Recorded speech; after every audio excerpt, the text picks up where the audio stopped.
नमस्कार। वो भी क्या दिन थे जब यह देश बहुत सुकून में था, सब कुछ सही चल रहा था। कश्मीर सहित देश भर में आतंकवादियों के बोलबाले थे। वो जब चाहे जहां चाहे आकर धमाके कर जाते थे। 26/11 मुंबई हमले तो उन्होंने ऐसे कर डाले थे मानो फिल्म की शूटिंग चल रही हो। कभी दिल्ली, कभी वाराणसी, कभी पुणे, कभी अहमदाबाद, कभी सूरत। देश का कोई शहर ऐसा नहीं था जहां आतंकवादी हमले करना चाहे और न कर पाए। वो भी क्या दिन थे। कॉमनवेल्थ, कोयला खदानों, 2G 4G से लेकर न जाने कितने ही घोटाले होते थे और अरबों खरबों के घोटालों पर तब देश के तत्कालीन प्रधानमंत्री कहते थे, हजारों सवालों के जवाबों से अच्छी है मेरी खामोशी। और इन्हीं अरबों खरबों के घोटालों के लिए एक नई थ्योरी भी इजाद कर ली गई थी, जीरो लॉस थ्योरी। वो भी क्या दिन थे।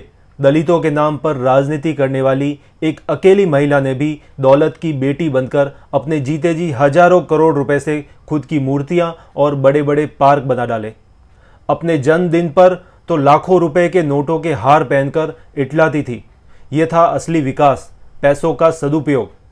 वो भी क्या दिन थे जब सैफई में जोरदार महोत्सव होते थे। फिल्मी सितारों को नचवाकर, उनके दर्शन करवाकर यूपी की जनता का पेट भरा जाता था, उनका मनोरंजन किया जाता था। इन सब से बढ़कर इटली वाली बाई ने हम भारतीयों पर एक बड़ा एहसान किया और एक बिल पास करवाया था जिसके बाद हर भारतीय को भोजन का अधिकार मिला था।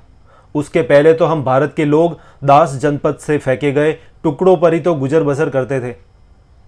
वो भी क्या दिन थे। देश में रोहिंग्या, बांग्लादेशी चुपचाप बसते चले जा रहे थे। ये सब गंगा जमुनी तहजीब के चलते देश में बसाए जा रहे थे।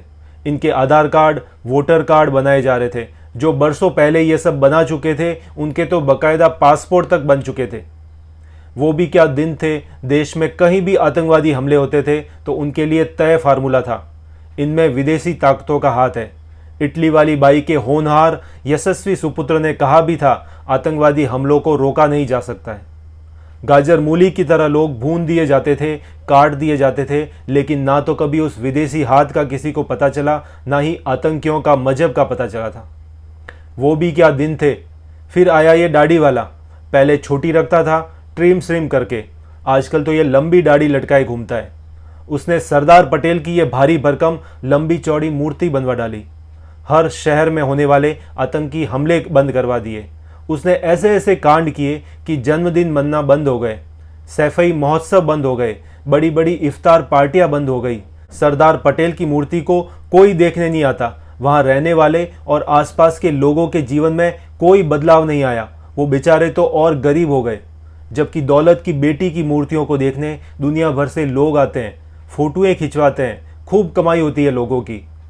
पहले आतंकी हमले होते थे, लोगों की जानें जाती थी, लोग घायल होते थे, सार्वजनिक और निजी संपत्तियों का नुकसान होता था, लेकिन इन सबसे लोगों को रोजगार भी मिलता था। अस्पताल, डॉक्टर, मैकेनिक, मजदूर, ठेकेदार, कंस्ट्रक्शन कंपनियों, सबका फायदा होता था। इस तरह की और भी अनेकों लोक कल्याणकारी योजनाएं चलती रहती थी और देश की जनता काम धंधे से लगी रहती थी। इस दौरान माँ बेटे चीन से जाकर गुप्त समझौता कर लेते थे। बेटा भी गुपचुप चीनी अधिकारियों से मिलता रहता है। मानसरोवर जाने के बहाने चीन की यात्रा कर लेता है।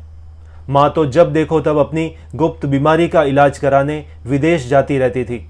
जब आज़ादी के इतने वर्षों बाद भोजन का अधिकार दिया था तो देश की जनता को स्वस्थ होने का अधिकार इतनी जल्दी कैसे मिल जाता।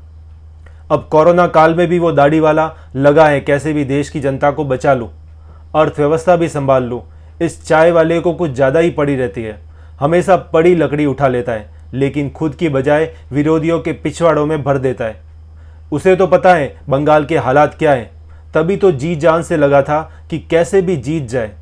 तब भी देश की जनता गालियाँ देती थी, आज हिंसा के बाद फिर दे रही है, लेकिन देश का मीडिया, पत्रकार, फिल्मकार, बुद्धिजीवी, सेक्युलर नेता सब चुप बैठे हैं। वो आज गालियां खा रहा है, लेकिन कल को फिर ऐसा कुछ करेगा कि गाली देने वाले भी थोड़ी देर के लिए चुप हो जाएंगे। वो अगली बार फिर किसी नए कारण से दोबारा गालियां देंगे। गालियां उसकी नियति है, वो इन्हें मोती समझकर उसकी माला बनाकर पहन लेता है, हलाहल समझकर गटक लेता है। देते रहो गालियां और याद करते रहो वो भी क्या दिन थे, वो भी क्या दिन थे। जय हिंद।